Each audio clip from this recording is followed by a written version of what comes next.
જય સદગુરુદેવ. માનવ મહિમા ભાગ 231. જો કે અમારી વિનંતી છે કે આ યુટ્યુબ ચેનલમાં કે હાલ વર્તમાન સમયમાં ચાલતા સત્સંગો અને અમારી વાત કોઈ પણ સાથે સરખાવી નહીં. કારણ તે છે કે તમારી નજર સામે જ છે. તમે તમારી રીતે મનન કરો. પરમાત્માના જ્ઞાનીથી વિરુદ્ધના સત્સંગો ચાલે છે અને અંતે માનવને કાળનો કોળિયો બનવું પડે છે. 84 લાખ યોનિમાંથી જીવને છોડાવવો કે દેવોની દેહ નગરીમાંથી છોડાવવાને બદલે આ 84 લાખ યોની ફેરવનાર કરોડો છે. તો કેમ? તો જેની સાધના કરવાની છે તેના દર્શન કરાવ્યા વગર સાધના કરાવનાર કરોડો છે. બાકી પરમાત્માના સત્યજ્ઞાનીઓ નિર્ણય નિરખી અને પિંડ પરખવાનું કહે છે. છતાં જુઓ પરમાત્માના જ્ઞાનીઓની ભજનાવલી. જરૂર સાધના કરવાનું વધારે લખ્યું હોય, કારણ કે નિરખીને સાધના ભલે જીવ કરતો હોય પણ તેમાં શ્વાસને ઘૂંટવો અને સુરતાને ત્રિપુટીથી પર સમાવી તે આજીવન મહેનત કરે તો પણ ફાવતું નથી. તો ભજન એટલે શું? તો તે અવિનાશી ધનની કમાણી કરવી, તેને પ્રભુ ભજન કહેવાય છે. જે સુરતાને બહાર કાઢવાની જ નથી અને ત્રિપુટીથી પાર ટંકશાળમાં જમા કરાવો, તેને રામધનની કમાણી પરમાત્માના જ્ઞાનીઓ કહે છે. જોકે રામ ભરોસે ચેનલમાં મુખ્ય પોસ્ટ પર તે પણ જણાવેલ છે કે સૃષ્ટિ સર્જન પછી ચોખવટવાળું જ્ઞાન પહેલી વાર જ પ્રગટ કરીએ છીએ. એટલે હે માનવ, અમારા સૂત્રો બરાબર સમજો અને એક વખત સાંભળીએ સમજાશે પણ નહીં. માટે 2-3 વખત 24 કલાકમાં સાંભળો એવી 2 હાથ જોડીને વિનંતી કરીએ છીએ. જો કે આ એક ઓડિયો રોજે તમને પૂરો પાડવા અમો 5 જણા મહેનત કરીએ ત્યારે તમને મોકલી શકીએ છીએ.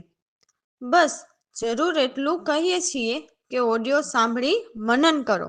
ઠીક છે, મનન કરો રામ ભરોસે. તો અમારા સદગુરુની વાણીમાં કહે છે કે સચ્ચિદાનંદ સદા સુખદાયી છે. તો એ કોણ વર્ણન કરે છે કે સચ્ચિદાનંદ સદા સુખદાયી છે? તો એ સિદ્ધાંત વેદ અને સંતો બંને વર્ણવે છે.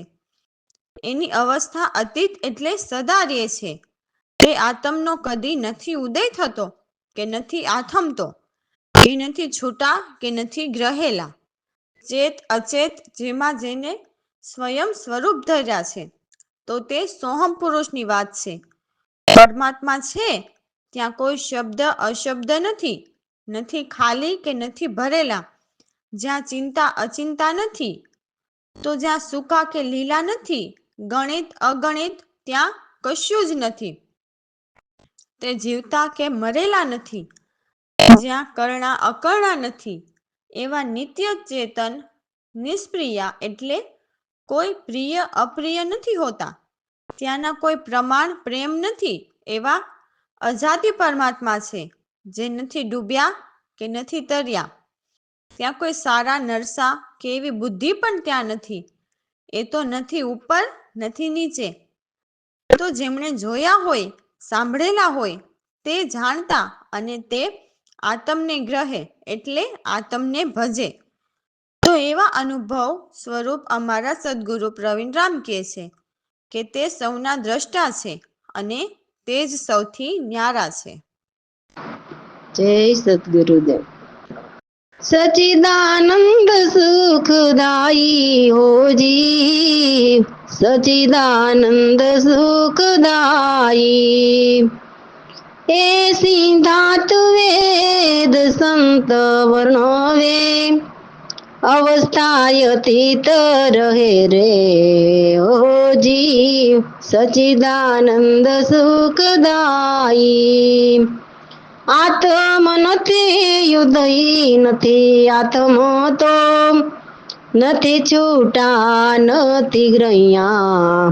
ચેતા ચેતય ચેત જેમાં સ્વયં સ્વરૂપ ધૈરા હો જીવ, સચિદાનંદ સુખદાયી.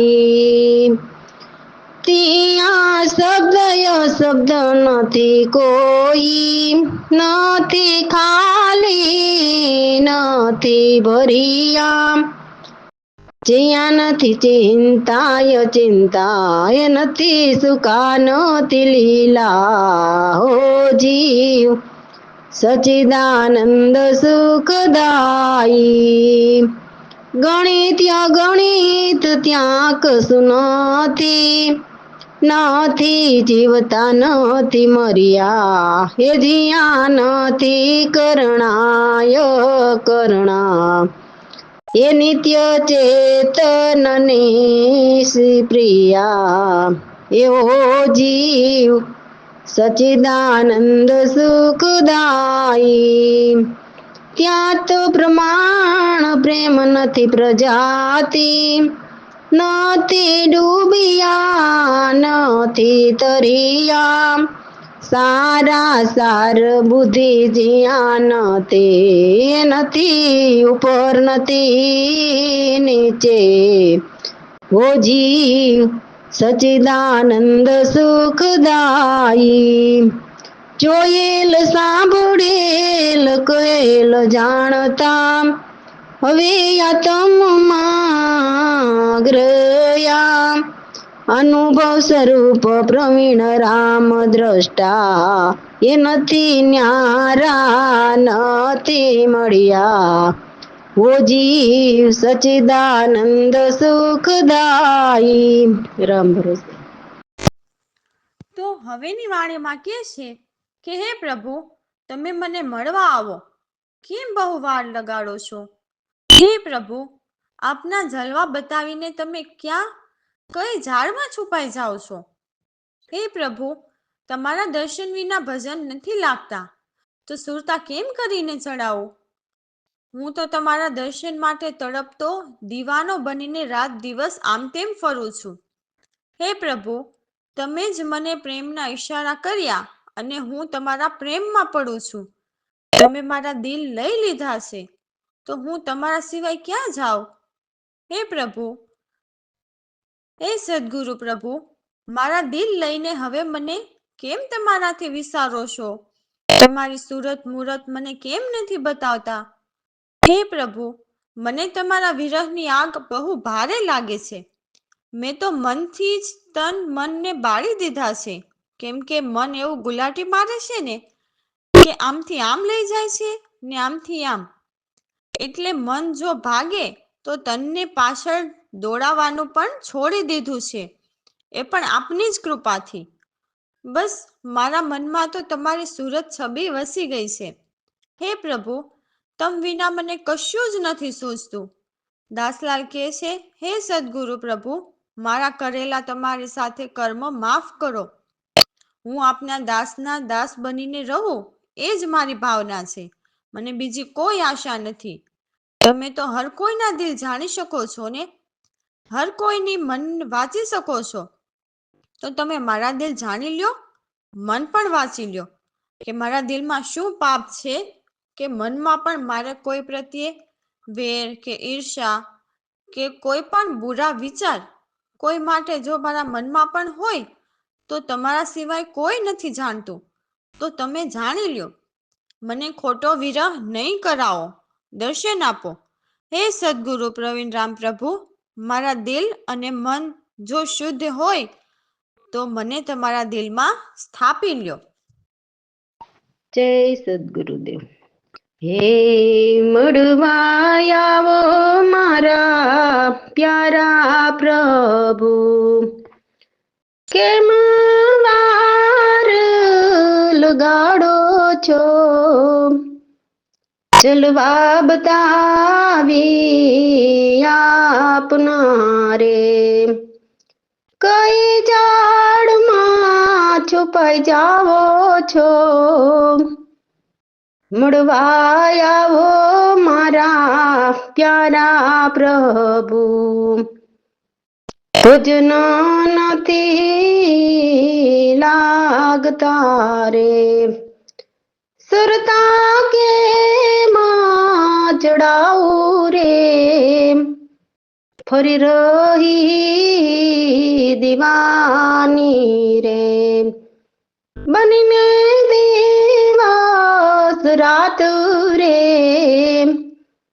મળવા આવો મારા પ્યારા પ્રભુ કરી પ્રેમના ઈશારા રે દિલ લઈ લીધા મારા રે હવે કેમ મને વિચારો રે સુરતાનાથી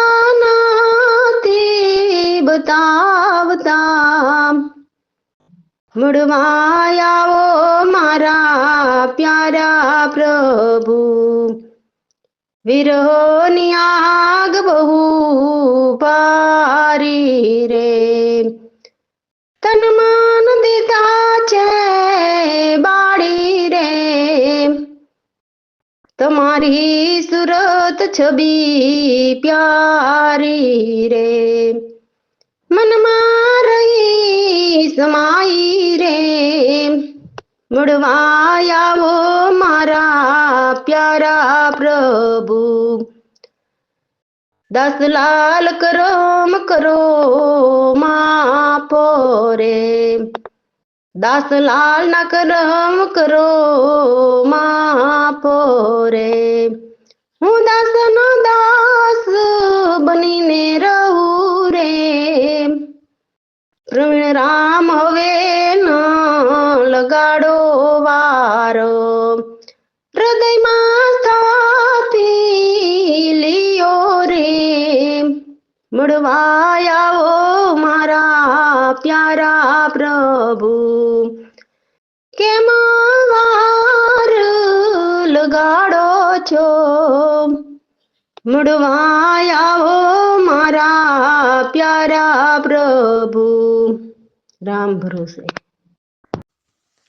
તો જુઓ, અમારા સદગુરુ આ વાણીમાં સમજાવે છે કે હે મૂઢ નર, તને મનુષ્ય જન્મ મળ્યો છે તો હવે તો જાગ.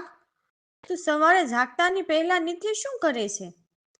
તો કે ભજન તો એક બાજુ ને પેટની પુકાર ચાલુ. એટલે સંસારના માનેલા મારા માટે, એમના ભરણ પોષણ માટે કમાવાની લાલચમાં ને લાલચમાં જીવ રચ્યો પચ્યો રહે છે. જેથી હું કરું એવા અનેક કર્મ બંધાય છે. જેથી જમના માર લાગે અને વારંવાર ઊંચ નીચીઓનીમાં દેહ ધરીને અનેક કર્મ અનેક જન્મોના જન્મ વિતાવે. અને કોઈ લુચ્ચો ચોર તો કોઈ વ્યભિચારી નારી સાથે જઈ ચડે. તો આવા અજ્ઞાની જીવના અનેક જમાના હારી ગયા. પરંતુ તેણે પ્રભુ ગુણ ન ગાયા. કેમ કે જીવને એવી આ સંસારી મોહીની બીમારી લાગી ગઈ છે ને, કે કરોડો સદગુરુ બનીને જીવની બીમારી મટાડવા મથે છે. પરંતુ એ કરોડોમાંથી કોઈ પાસે એ બીમારીની દવા નથી કે જીવ એ બીમારીથી બચીને સદાને માટે નિરોગી બની જાય. ભાગ્ય જો વળી કરોડોમાં કોઈ એક મળી જાય જો મહા બીમારીનો ઈલાજ કરી શકે, તો તે છે પરમાત્માના સત્ય જ્ઞાની, નહીં કે આ મેળા મંડપ કરતા પાખંડીઓ. તો સંસારી જીવોને આહાર, નિંદ્રા, ભય, ભોગ આવા રોગો જીવને એવા લાગ્યા છે ને, કે તે મટવાના નામ જ નથી લેતા. એટલે વાણીમાં કહ્યું છે કે એના વિયોગ ક્યારેય નથી રહેતા. તો પછી એમાં ક્યાંથી જન્મ મરણના રોગ એ મટે? એમ જ જીવ જન્મ ગુમાવે છે, પાછું વળીને નથી જોતો. અડધી આયુષ તો નિંદરમાં જાય છે, અડધી યુવાનીમાં જોબનમાં જાય છે, અને અડધી વૃદ્ધાવસ્થામાં ઓય કરવામાં જાય છે. એટલે આમ જ 3 અવસ્થા મનુષ્ય દેહ ખાઈ જાય છે. તો આ વાણીમાં અમારા સદગુરુ પ્રવીણરામ સમજાવે છે કે આમાંથી બહાર નીકળો. મનુષ્ય દેહ સંસારના સુખ ભોગવવા નથી મળ્યો, નિજ આત્મકલ્યાણ કરવા માટે મળ્યો છે. જય સદગુરુદેવ. હવે તો જાગ મુંડનાર, મનુષ્ય જન્મ તને મળ્યો, પ્રાતકાલ ભોજન વાર, ફરી તો પેટની પુકાર, પોસી લાગી માર કરમ, દિવસ ભર વિતાવે હવે તો જાગ મુંડનર, દિવસ ચડે કોઈ ગવાર, લુચ્ચો ચોર વ્યભિચારી નાર, જેના ગયા જમાના રે પ્રભુ ગુણ ન ગાયે, હવે તો જાગ મુંડનર, બાર નિંદ્રા ભોગ સહુ જીવનના લાયગા રોગ, એના ક્યારેય ના હોય વિયોગ,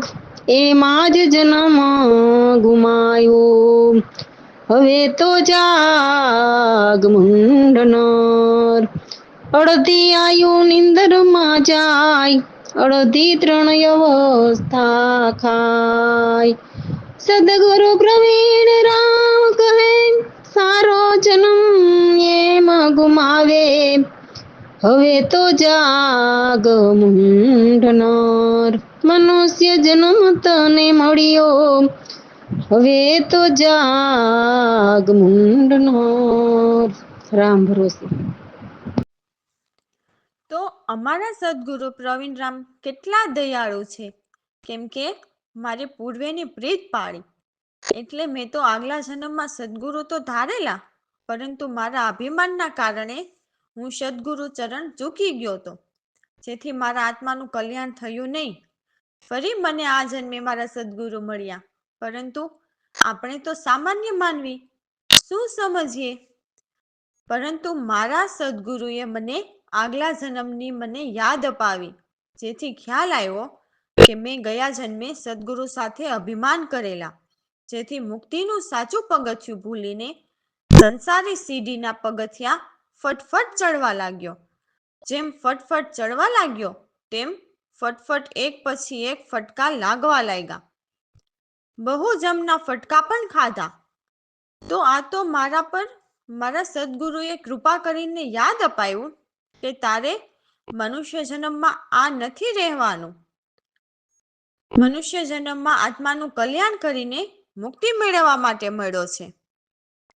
તો મને સદગુરુ કૃપાથી ગુરુના સત્ય સમજાવવાથી હવે મારા ભીતર પ્રકાશ થયો, કેમ કે આજ સુધી અભિમાનથી ફરતો હતો.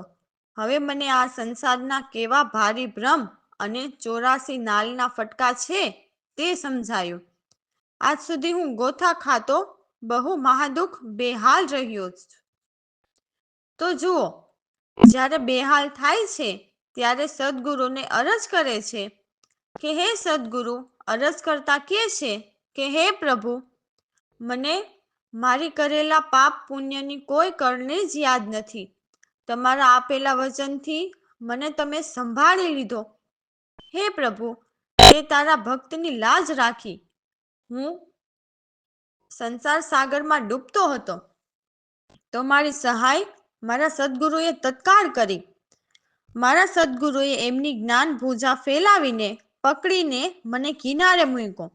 એટલે ભવસાગરમાં જીવ મારી નાવ ડૂબતી બચાવીને કિનારે ઉતારી લીધી.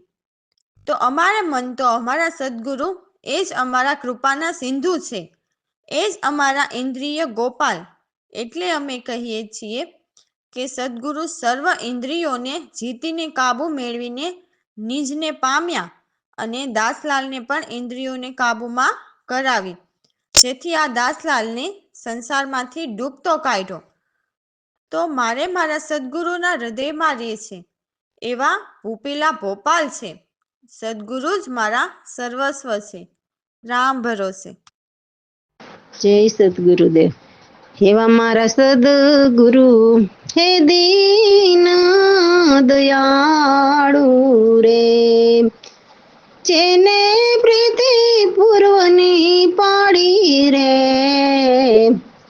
આ સંસાર બ્રહ્મ ભારી રે, લાખ 84 નાલા રે વયો જાય ગોથા ખાતો રે, મા દુખી બે